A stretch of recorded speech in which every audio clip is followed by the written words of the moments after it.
감사합니다. 자, 우리 자리에서 일어서시겠습니다. 오늘 우리에게 주신 하나님의 말씀은 이사야 53장 말씀이에요. 우리 주보에 나와 있는 내용은 전체 내용이고요. 그 중에서 다 하진 않고 축약해서 몇 절만 같이 읽도록 하겠습니다. 4절에서부터 53장 4절에서부터 6절 그리고 12절 이렇게 4절만 읽도록 할게요. 우리 몇 절 안 되니까 우리 같은 목소리를 읽겠습니다. 4절부터 6절 그리고 12절입니다. 읽습니다. 그는 실로 우리의 질고를 지고 우리의 슬픔을 당하였거늘 우리는 생각하기를 그는 짐벌을 받아 하나님께 맞으며 고난을 당한다 하였노라. 그가 찔림은 우리의 허물 때문이요 그가 상함은 우리의 죄악 때문이라.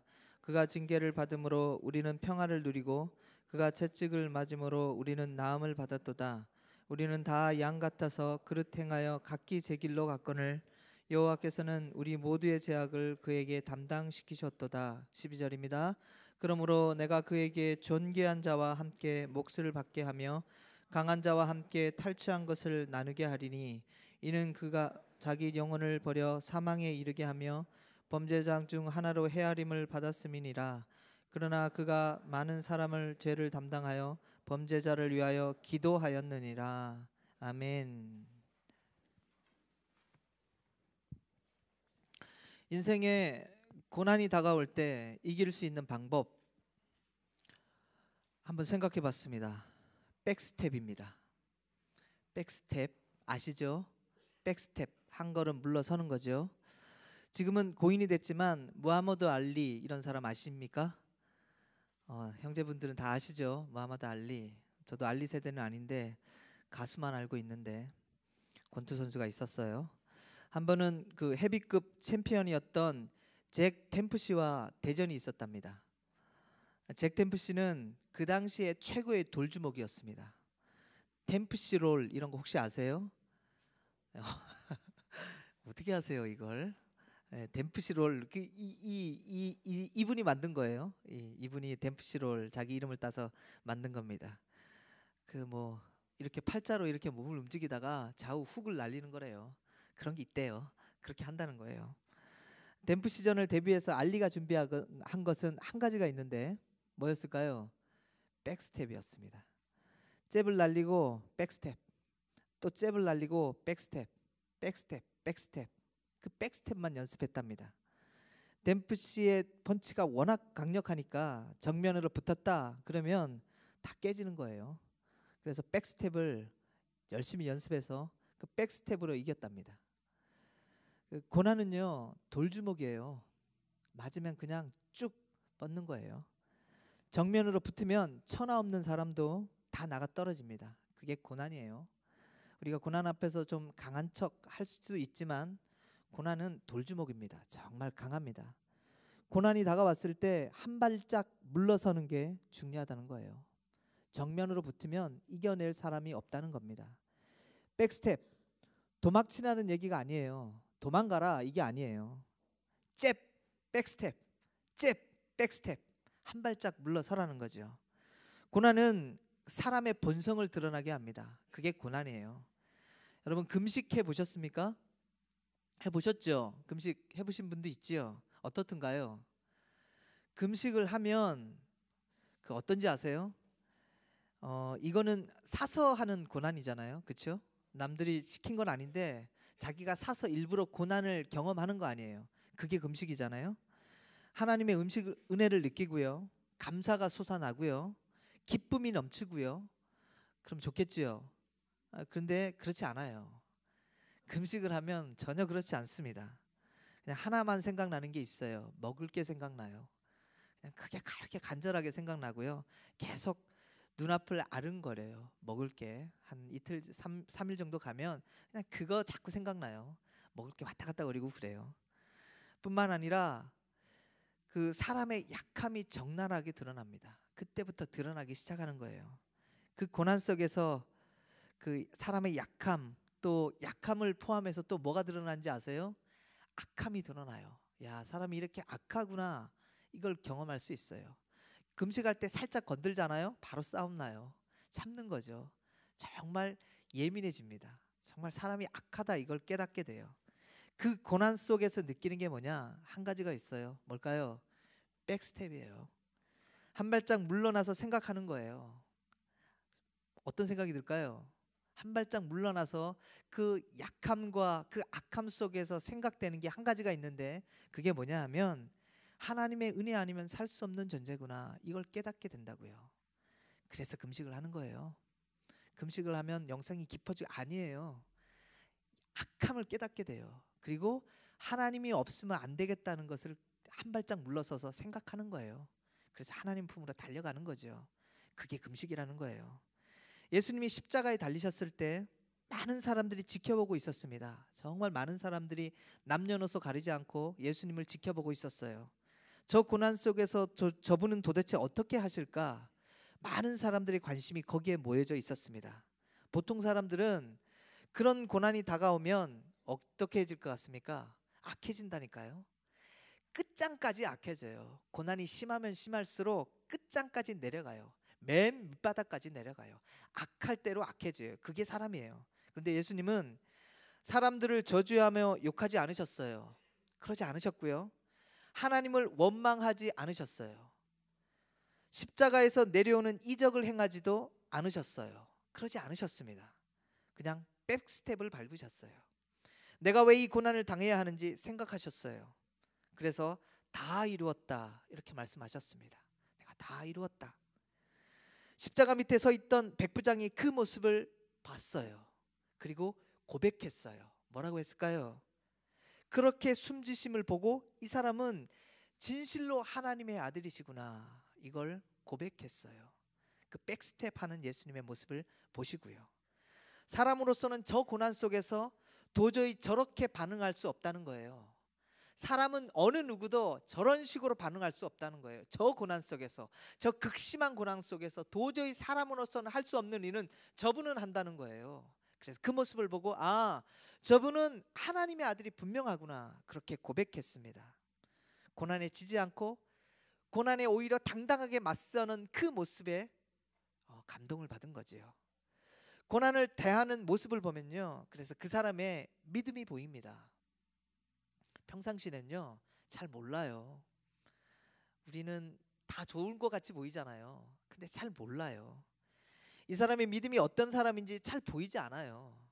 자기 자신도 잘 몰라요. 우리가 믿음 좋은지 나쁜지 아세요? 잘 모르잖아요.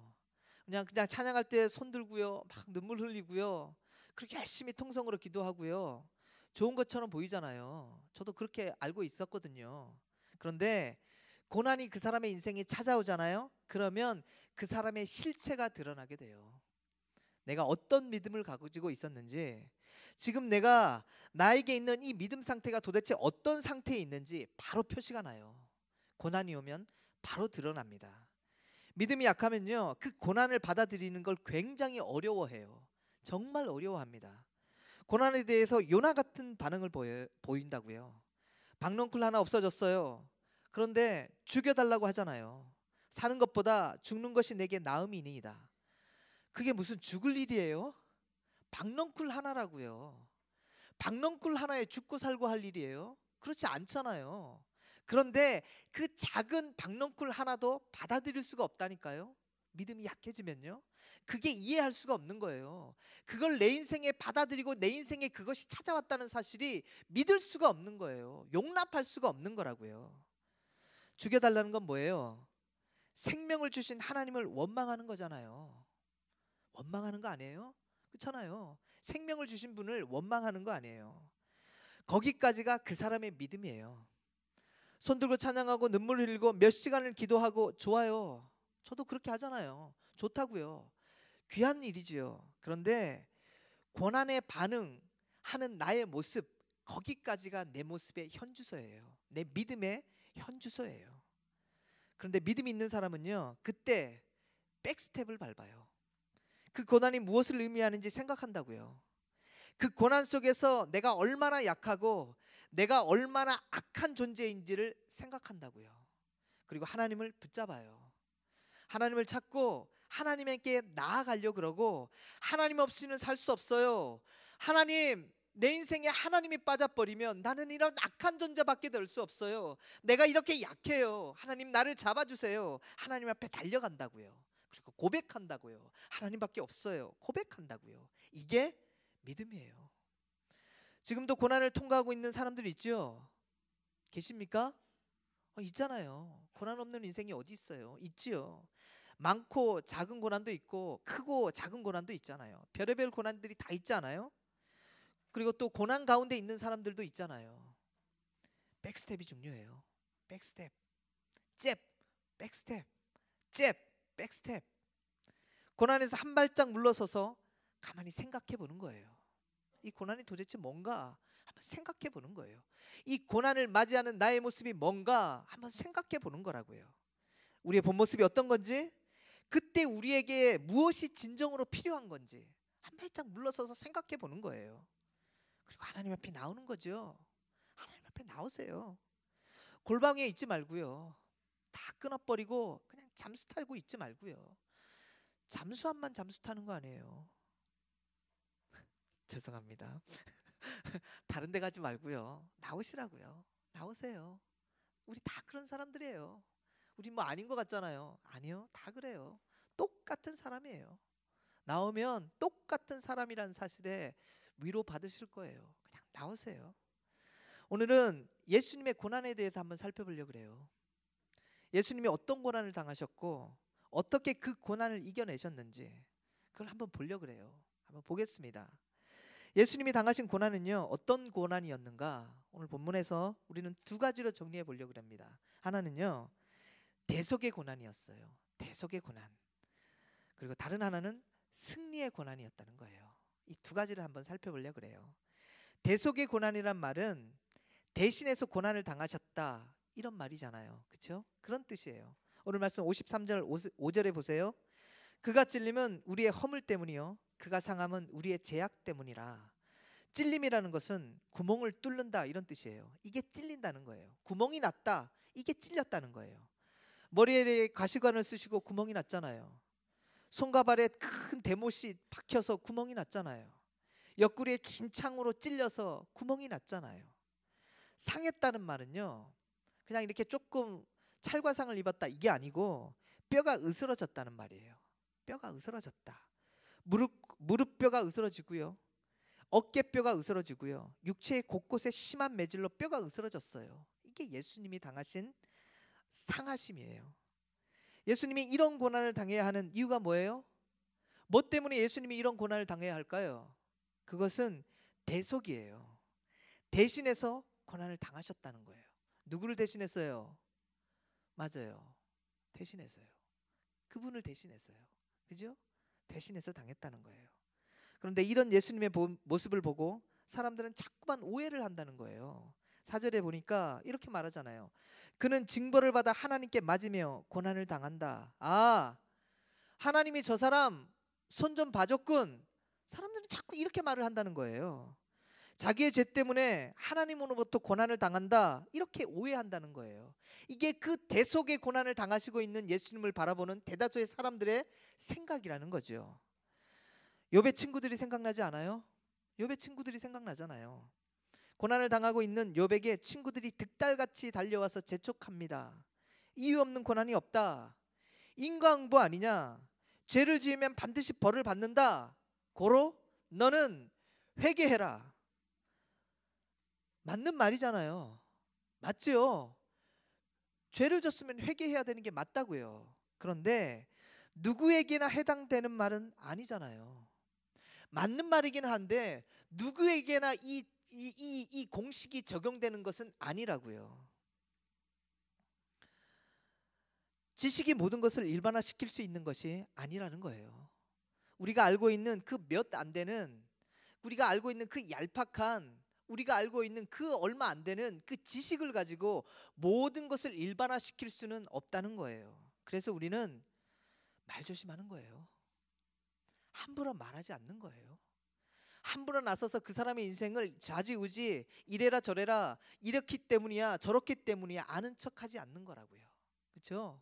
그래서 우리는 자꾸만 해가 거듭되면 거듭될수록 자꾸만 말 조심하려고 그렇게 애를 쓰는 거예요. 왜냐하면 내 얄팍한 그 지식 갖고 모든 것을 일반화시킬 수 없기 때문에 그래요. 내가 좀 알고 있다는 걸로 모든 것을 일반화시켜 버리면 안 되는 거예요. 그렇잖아요. 그렇죠.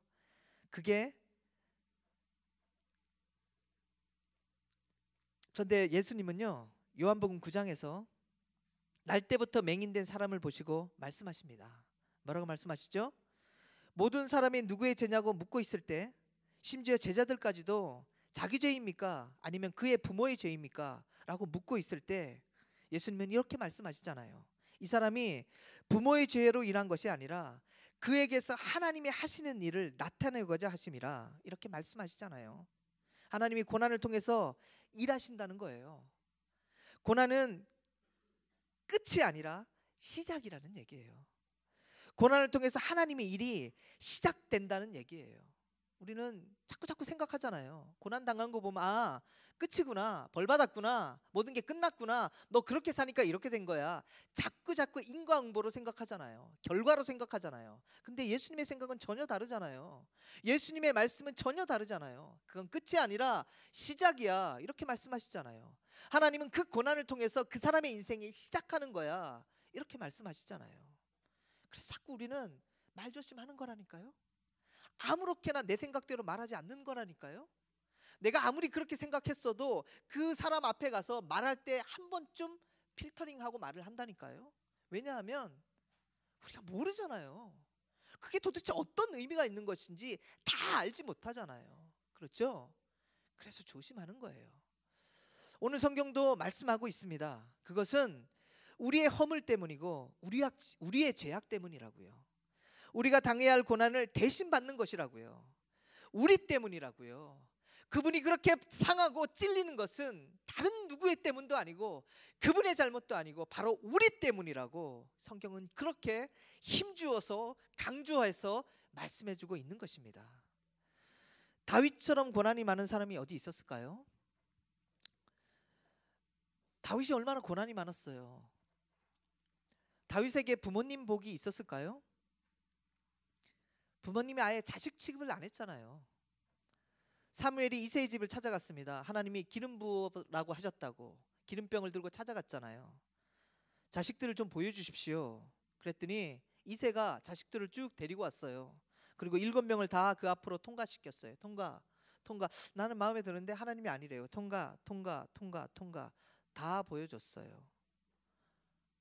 더 이상 없는 거예요. 이상하다. 사무엘이 물었습니다. 이게 답니까?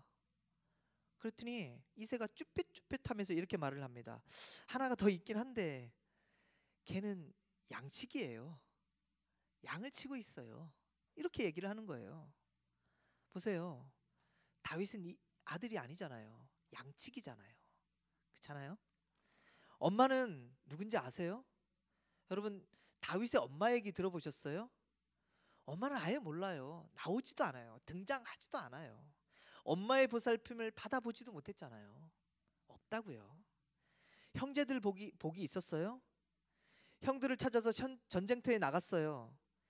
그러자 형들이 다윗을 보자마자 득달같이 말합니다. 아유 반갑다. 이렇게 멀리까지 왔네. 이게 아니에요. 뭐라고 했죠? 양들은 누구한테 맡겼냐? 양치기잖아요. 이게 무슨 말이에요 지금? 몇 날 며칠을 죽음을 각오하고, 그때 여행하는 건 죽음을 각오하는 건데 죽음을 각오하고 형들을 찾아왔는데 그 동생한테 할 말이에요? 양들 어쨌어? 양치기라니까요. 더 이상 아무것도 없는 거예요. 아내 복이 있었어요? 먼저 죽었다고요. 장인 복이 있었어요? 사위를 죽이려고 하는 장인 보셨어요? 아무리 미워도요 이러지 않아요. 몇 번씩 죽이려고 쫓아다녔다고요.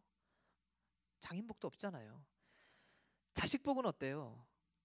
압살롬이 반란을 일으켜가지고 다른 자식들을 모조리 죽여버렸잖아요. 아버지보다 먼저 죽는 자식은 불효라면서요. 자식 복 없었어요. 압살롬을 피해서 머나먼 타향으로 떠나고 피난을 떠나잖아요. 자식 복 없었어요. 신하 복은 어때요? 신하들 복은 있었나요? 계속 반란이 일어나잖아요. 그래서 나중에는 다윗이 반란을 보다 진압하다 지쳐서 나중에는 자기 친호위대를 블레셋에 있는 사람들을 데려다 용병을 써요. 못 믿겠다는 거예요. 내가 아무리 신하들이 있지만 신하들을 못 믿겠다는 거예요. 보세요. 복이란 복은 하나도 없잖아요. 무엇을 보고 다윗에게 복이 있다고 말할 수 있겠어요? 그런데 그 복 없는 고난 속에서 다윗은 이렇게 고백하고 있잖아요. 여호와는 나의 목자시니 내가 부족함이 없으리로다. 고난을 신앙의 힘으로 삼았어요. 지지리도 복 없는 인생, 고난 가운데 있는 인생, 지지리도 고난 가운데 헤매고 있는 인생이지만 그 고난이 지지 않고요, 오히려 그 고난 속에서 주님만을 의지한다고요. 의지할 곳은 주님밖에 없다. 그러면서 주님 품으로 달려간다고요. 그게 다윗이잖아요. 우리가 고난 속에서 주님만 의지할 수 있는 이유, 그게 어디 있는 건가요? 우리가 백스텝을 밟으면서도 끝까지 주님을 바라볼 수 있는 이유, 그게 어디 있지요? 그것은 대속적인 고난이기 때문에 가능한 거예요. 예수님이 당하신 그 고난이 그분의 고난이 아니고, 나와 무관한 고난이 아니고, 나를 대신해서 받는 그 고난이기 때문에 우리가 고난이 지지 않고 고난 속에서 오히려 주님을 바라볼 수 있고, 고난 속에서 오히려 볼견이 일어나서 주님의 품으로 달려갈 수 있는 거예요. 우리가 받아야 할 고난을 그분이 대신 받았기 때문에 고난 속에서 허우적대다가 끝나는 인생이 아니라 고난을 이길 수 있고요, 고난 속에서 하나님을 바라볼 수 있고요, 하나님 앞에 나아갈 수 있는 인생이 될 수 있다는 거예요. 여러분, 고난에 지지 말아요. 지지 마세요. 앞으로 고난이, 더 큰 고난이 많이 달려올 거예요. 여러분을 향해서 준비되어 있는 고난이 풀 세트로 준비되어 있을 거예요. 어느 순간 계속해서 끊임없이 그 고난이 우리를 향해서 돌진해 올 거예요. 봐주지 않을걸요? 한 번 왔으니까 이젠 내일 올게, 그러지 않을걸요? 하나가 왔으면 덩달아 두 번, 세 번 연거퍼서 들이닥칠걸요? 그런데 그 고난에 치지 말라고요. 치지 마시고, 그럴 때 분연히 일어나서 하나님 앞으로 달려나오세요. 그 고난을 대신해서 져주신 그분 앞으로 분연히 달려오시라고요. 그게 우리의 능력이고, 그게 우리의 믿음이고, 그게 우리의 힘이에요. 두 번째, 예수님이 당하신 고난은 승리의 고난이었습니다. 오늘 말씀 5절에서 말씀하십니다. 그가 징계를 받음으로 우리가 평화를 누리고 그가 채찍에 맞음으로 우리가 나음을 받았도다. 징계라는 말은 부모가 자식을 교훈하기 위해 주는 벌을 의미합니다. 채찍은 심한 매질을 말해요. 그런데 중요한 것은 여기서 징계나 채찍은 끝이 아니라 시작이라는 거예요. 징계를 통해서 평화를 누리고 채찍을 통해서 나음을 받았도다. 끝이 아니라 시작이라는 얘기예요. 평화는요, 하나님과의 관계 회복을 뜻합니다. 나음이라는 말은 영적, 정서적, 육체적 회복을 의미해요. 이게 어디서 오는가? 고난에서 옵니다. 예수 그리스도가 고난을 통해서 회복을 주시고 그 회복뿐만 아니라 승리를 주셨다는 말이에요. 하나님은 욥에게 고난을 주십니다. 그런데 그 고난에는 목적이 있었어요. 욥기 42장 5절에서 욥은 이렇게 고백합니다. 내가 주께 대하여 귀로 듣기만 하였사오나 이제는 눈으로 주를 배움나이다. 고난을 통과한 욥이 이렇게 고백하고 있습니다. 뭐죠? 듣기만 하던 신앙에서 그 고난을 통해서 하나님을 목도하는 신앙으로 바뀌었다는 거예요. 남들에게 계속 귀동냥으로 듣기만 했던 신앙이었는데 내가 고난을 통과해 봤더니 이제는 믿음이 듣는 믿음에서 목도하는 믿음, 하나님께 직접 나아가는 믿음, 그 믿음으로 바뀌었다는 거예요. 이게 고난을 통해서 우리에게 주시고자 하는 믿음의 승리입니다. 예전에는요, 설교 말씀을 들으면서 은혜 받던 사람이었는데 그거 외에는 전혀 은혜 받을 길이 없었는데 그것만을 통해서만 하나님을 알고 그거를 통해서만 하나님의 은혜를 경험했던 사람이었는데 이제는 성경을 보면서 은혜를 받는 사람이 되었습니다. 이렇게 좀 해보자는 거예요. 컸잖아요. 얼마나 큰 거예요. 예전에는 맨날 남들이 해주는 밥만 먹었어요. 전사님이 해주는 밥 먹었고요, 또 우리 집화장들이 해주는 밥 먹었고요, 우리 리더들이 해주는 밥만 먹었어요. 그것만 먹고 살았어요. 그런데 이제는 나도 밥 좀 해먹을 수 있게 되었어요. 이거 좀 해보자고요. 나도 이제 성경 읽으면서 은혜 받을 수 있는 사람이 되었다고요. 이거 좀 해보자고요. 옛날에는 누가 들려줘야만 했는데, 예전에는 누가 기도하자 말해줘야만 같이 따라가서 그 사람 기도할 때 같이 덩달아서 기도했는데, 이제는 내 스스로 기도문 앞으로 나갈 수 있는 사람이 되었어요. 이렇게 좀 해보자고요. 여기서 좀 더 크면 어떻게 될까요? 밥해서 남들도 나눠주는 사람이 되겠죠. 성경은 그걸 뭐라고 말하죠? 일꾼이다 이렇게 말합니다. 이게 일꾼인 거예요. 밥해서 나 먹을 뿐만 아니라 밥해서 남도 먹일 수 있는 사람, 이걸 일꾼이라고 말해요. 그리스도인의 일꾼이다. 밥 많이 하셔서요, 좀 나눠주세요. 도시락 없다 그러면 야 이리 와, 도시락 안 싸왔어? 이리 와 앉아봐. 그리고 도시락 까서 먹어. 좀 먹여주고요. 물론 그 사람은 다음 주에 안 나올 수도 있겠지요. 무슨 그 언니는 사람을 잡더니 1시간 동안 설교를 해. 이러면서, 그렇죠? 괜찮아요. 그러면 뭐 그 다음 주에 나오겠죠. 뭐 좀 한번, 그죠? 나도 먹고 남도 한번 먹여주는 그런 사람이 한번 되어보자고요. 믿음 생활은요, 일꾼까지 커가는 거예요. 그게 믿음의 그 희열이 있는 거예요. 거기까지 커가는 거죠. 일꾼이 한번 되어보는 거예요. 다 일꾼 됩시다. 다 일꾼 되자고요. 많이 해가지고 나올 때 막 이렇게 주먹밥도 만들어서 좀 던져주고 받아 먹고. 그렇게 안 먹는군요. 죄송합니다. 저만 그렇게 먹는 줄 알았어요. 근데 오늘 말씀을 보세요.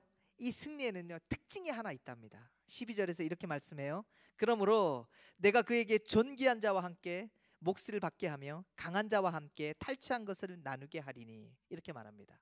그 승리는요, 특징이 하나 있대요. 그게 뭘까요? 함께 받는다는 거예요. 그 승리의 특징이 하나 있는데, 그 승리는 함께 한다는 거예요. 함께 승리한다는 거예요. 한 정권이 퇴진하니까 막 터져 나오기 시작하잖아요. 그죠? 제가 어제도 막 TV 보면서 그 생각했는데, 배도 막 물 밖으로 막 떠오르고요. 그죠? 스위스 은행 얘기도 막 나오더라고요. 보통 뭐 1, 2억 정도는 얘기도 안 하고요. 몇십억, 몇백억, 막 몇 조 이런 얘기도 막 나오던데, 그거 보면 제가 가슴이 너무 아프더라고요. 누구는 지금 1,000원이 없어가지고, 그렇죠? 1,000원이 없어가지고.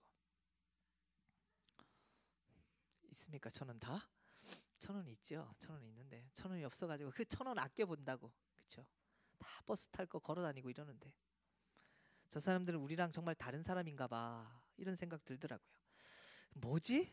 이런 생각도 들고, 나는 뭐야? 이런 생각도 들고, 별의별 생각이 다 들던데요. 그런데 그렇게 막강하던 사람들에게 경배를 받게 된다는 거예요. 누가요? 예수 그리스도가요? 아니요. 같이요. 놀랍지 않아요?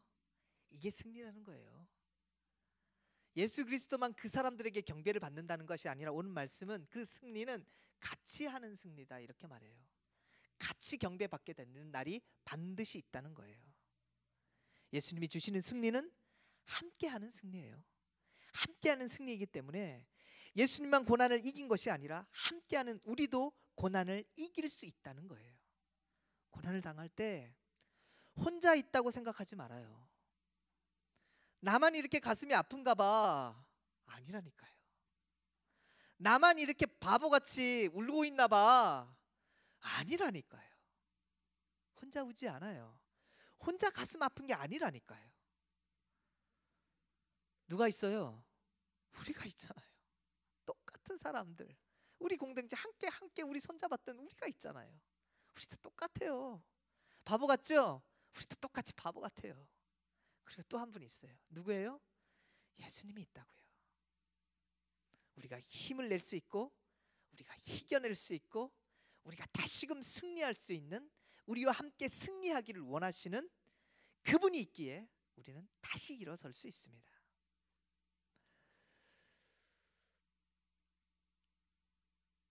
빨리 한 개를 더 할게요.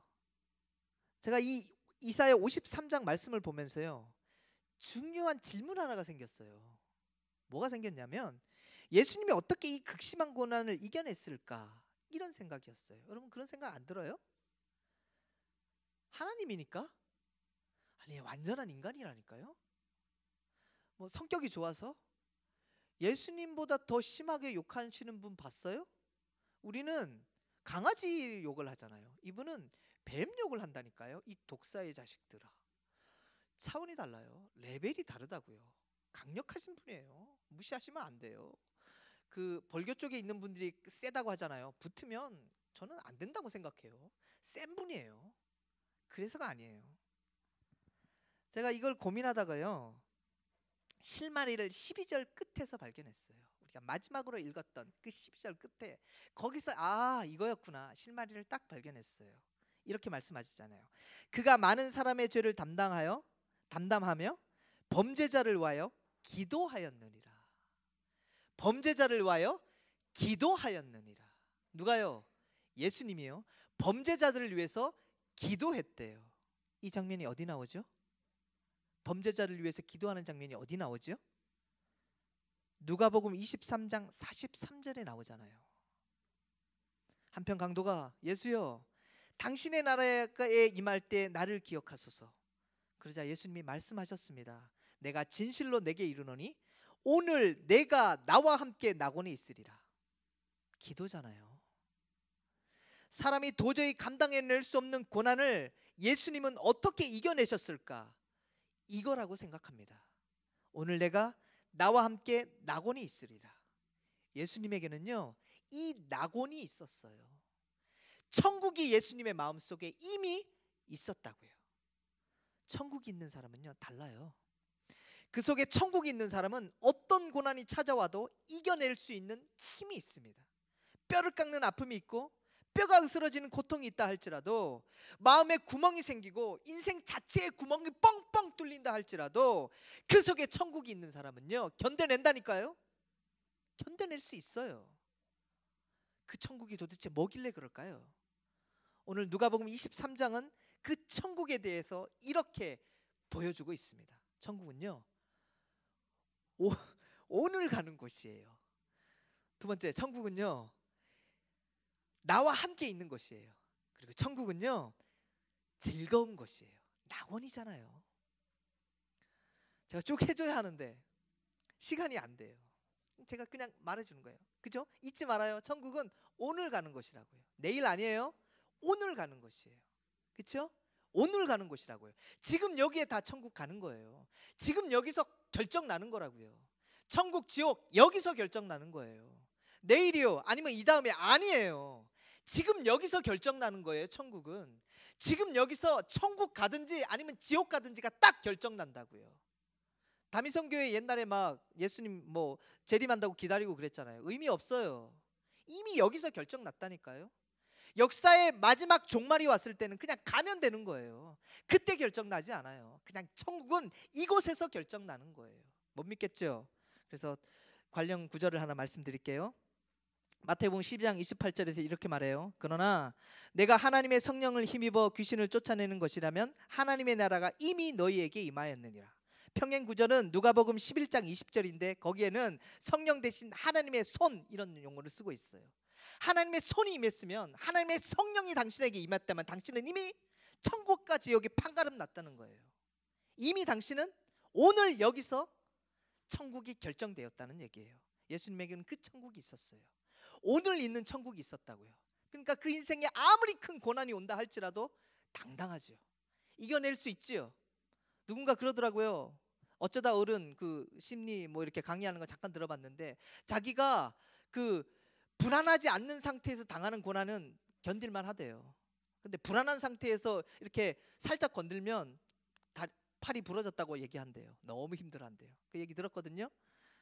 천국이 있잖아요. 만만한 거예요. 뭐든 와라, 견뎌낼 수 있는 거예요. 예수님은 그게 있었다고요. 여기서 결정해요. 여기서 천국과 지옥을 결정하자고요. 여기서 지금 오늘 여기서 결정하자고요. 두 번째는요, 함께 하는 거예요. 함께 하는 거. 천국에 갔는데 자기 혼자 있어. 아니에요. 그렇지 않아요. 천국은 관계성이에요. 끝까지 관계성이에요.